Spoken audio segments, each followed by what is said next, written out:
The goal is to encounter new information and process it without running it through your previous paradigms and belief systems as you construct a knowledge base solely on truth. This has absolutely nothing to do with who taught it to you, nothing to do with how successful or how little material value the person that held the information seemed to have. That's not how we gauge who is beneficial and who is valuable, not by the tangibles. Because it's a ton of people with a ton of stuff that are empty on the inside because they don't know who they are, and they've worked so hard to acquire the things that they've acquired that they lost themselves along the way. See, it's silly to think that you're going to share the fortune that you struggled for. Once you struggle to get it, you're going to struggle to protect it, and you're going to struggle to maintain it, and you're going to struggle to extend it, and it still is never going to be enough. So once you hit that goal, you're still going to be moving forward, going, draining yourself tirelessly, going on in, because you're going to set a new goal. Because without that new goal, you won't know what to do. You won't know who you are because you're so identified with your goals that without your goals and without you chasing them to convince yourself that you're on path to completing your goals, you don't know who you are. You have no identity outside of what it is that you set out to accomplish. And everything you set out to accomplish is based on the premise of what it is that you fear. So if I'm doing what I'm doing based on the calculation that by doing this, I'm preventing my fears from coming to pass, that means I'm running from my fears again. And we throw it out like a cliche from religion back in the day. We say anything we run from, exactly, we run to. But does it not make you want to study and understand more of the divided state and your true identity and your true origin and your true purpose and your true reason for being upon this earth? Does it not make you wonder when you see how quickly you can speak against something and then go into your ego and put on a mask and convince yourself that you don't do it because you found a new way to express it? That's fascinating to me. But you have to get over the fact of carrying guilt and shame that you're a divided individual full of inconsistency and unstable too. When you go around judging other people for that and speaking harshly against them, you cannot accept the fact that that is not the truth of the person that you're labeling that. That's the truth of you. But you've been called people all kind of names for expressing what it is that you carry on the inside. So for you to embrace that all originates from the inside of you, it hurts.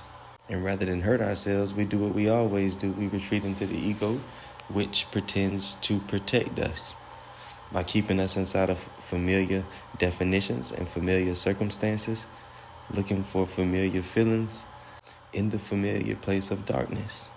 There is nothing on the inside of you worth following other than the true self that is connected to the eternal source that it originates from. Run it back. There is nothing on the inside of you worth following except for the true self that is forever connected to the eternal source that it originated from. Not any idea, not any feeling, not any desire, not any goal, not any principle, not any fundamental intellectual understanding, none of it. Not any superstition, not any fear, not any worry or concern, not any literary observation, not any process, not any system of thought, not any belief.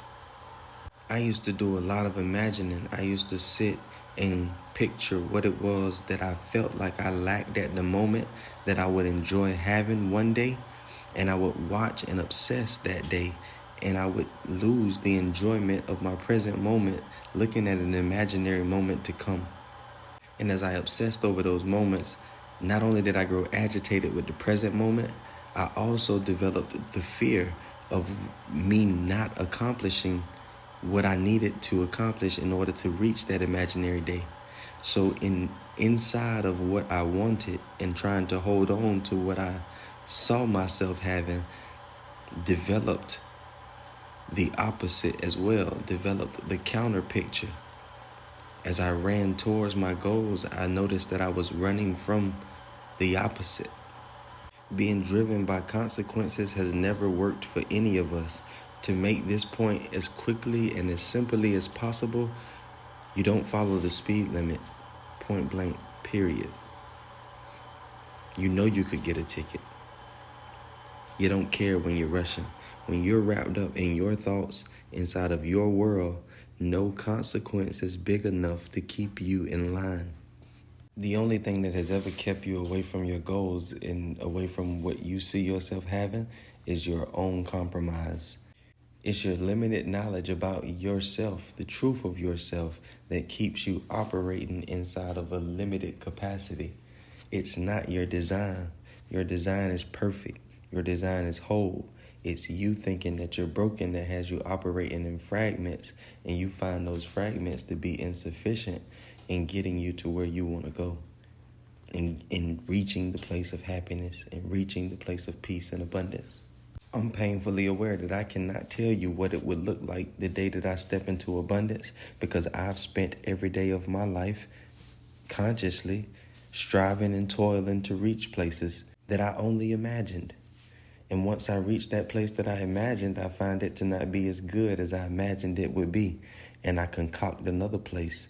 I build another imagination and run through the field of fantasy all over again, recreating the process, recreating the discontentment and the outcome, and then beginning it all over from the beginning, forgetting that I'd done it before.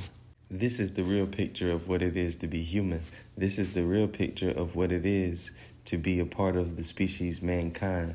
That's why this conversation that Steve Harvey and guys like that love to have, and the people on social media who are raking in views by building content that turns one gender against another by labeling one superior or one inferior and listing reasons why, is completely brain dead and useless, because our design is perfect. Our creator is the same. Our origin and the promises that govern our life and the universal principles that we are confined to within it are the same. The only thing that differs is the ideas that we come up with in our head that we think will save us, that equal our compromises. Our compromises are based in our desperation. Our desperation begins with our definitions and the narratives and stories that we tell ourselves based on the vain pictures that we paint of where we want to go and where we don't want to end up.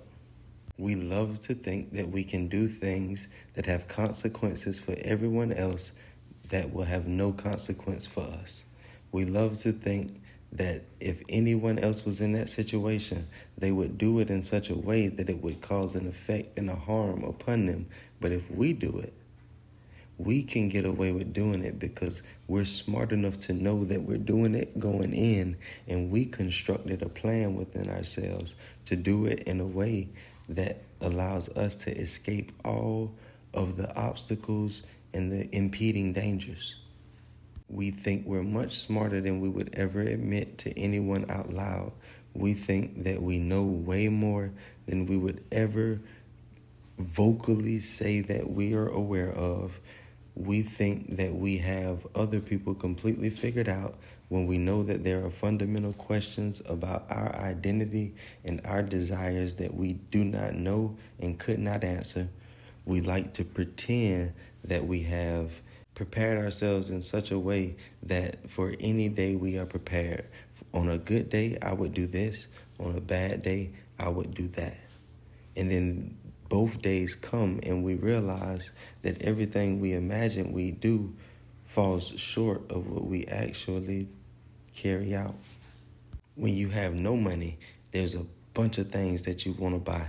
There's a ton of things that you can't wait to acquire, but you only can't have it because you don't have the money to go and buy it. But the minute that you get the money and go to the store and you're in the store walking around, now all of a sudden you don't even feel the sensation that you felt. You don't even have the desire to buy anything, because now that you have the money that you wanted so bad, you hold the fear of returning to the space of not having it. So now the most important thing to you in the store is leaving the store still having money. So now all the things that you said you wanted Now you don't want because there's a new desire that you have that supersedes the desire that you had before. Your new desire is, I don't want to go back to not having. Funny thing is, in our society, you are celebrated for being broken indirectly and labeled mature when you get to the point that you're not spending money on the things that you want and you're only spending money on the things that you're convinced you need. Now you're out selling your time and you're out trading your time for a dollar amount, and then you're only spending your money on the things you're convinced you need, not buying the things that you want.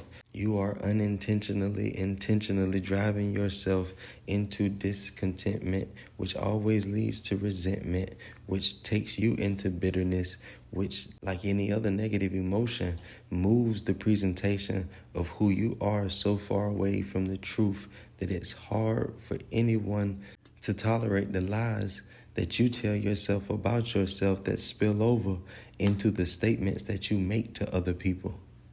I think in most of our lives, it's been proven that you only get good at the things you practice at. And you don't get good at it because you wanted to get good at it. You get good at it by repetition. You do it so many times that it becomes a part of your identity. You do it so many times that even you finally win yourself over and you finally do have the confidence in yourself to deliver something of quality inside of this field because you've done something so many times that you're so familiar with it that even you think that you know how to do it now.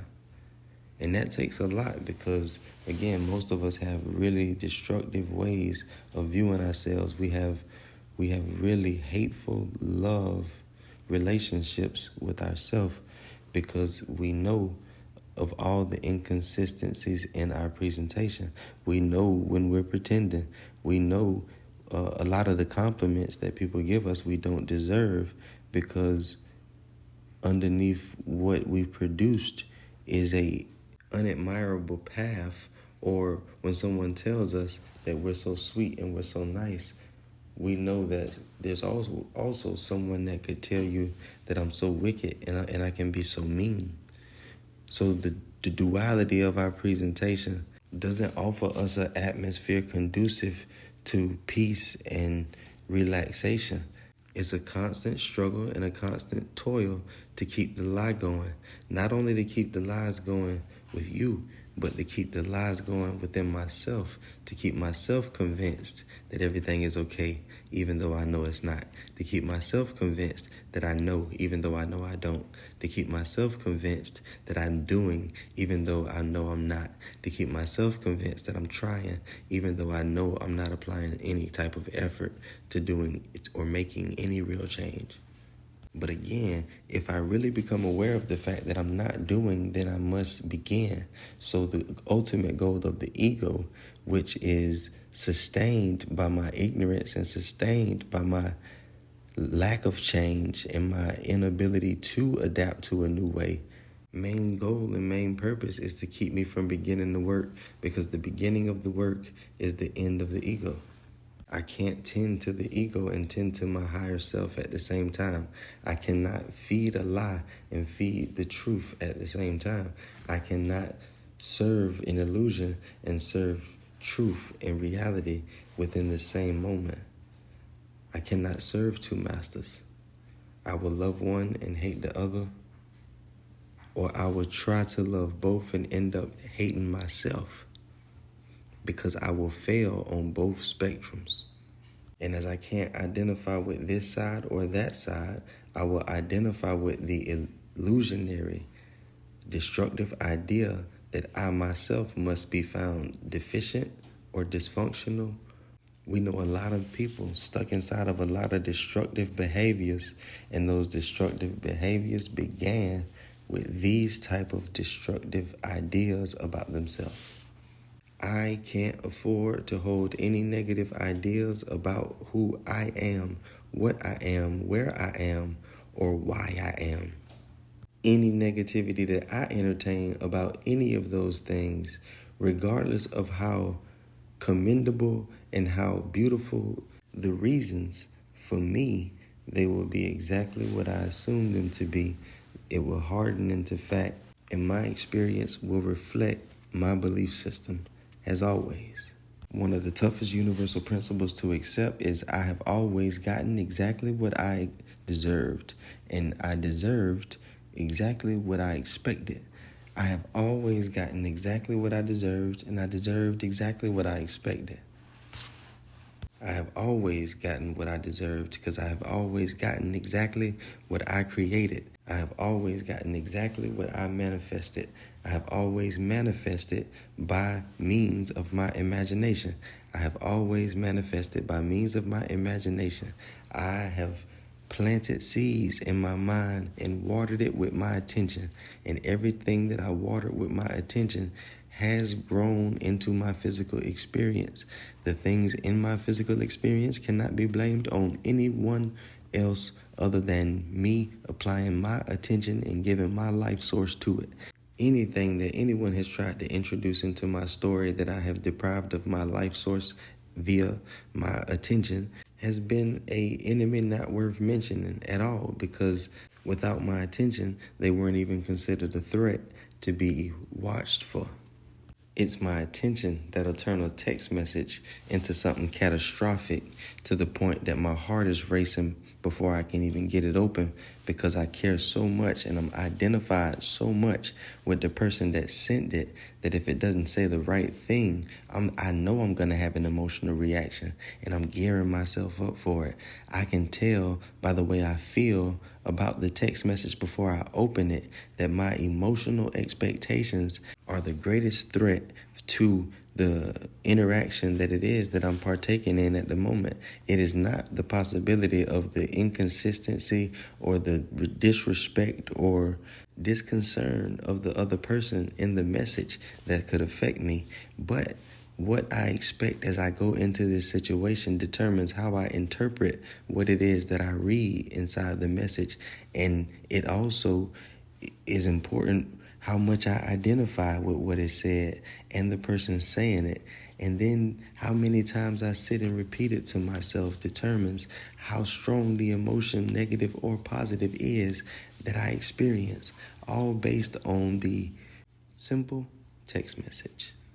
When you realize and embrace how dramatic you can be, and you see how quickly you go into a role and begin to act out characters, life becomes so much easier, and you stop judging and bugging other people for doing something that you realize you've done your entire life as well.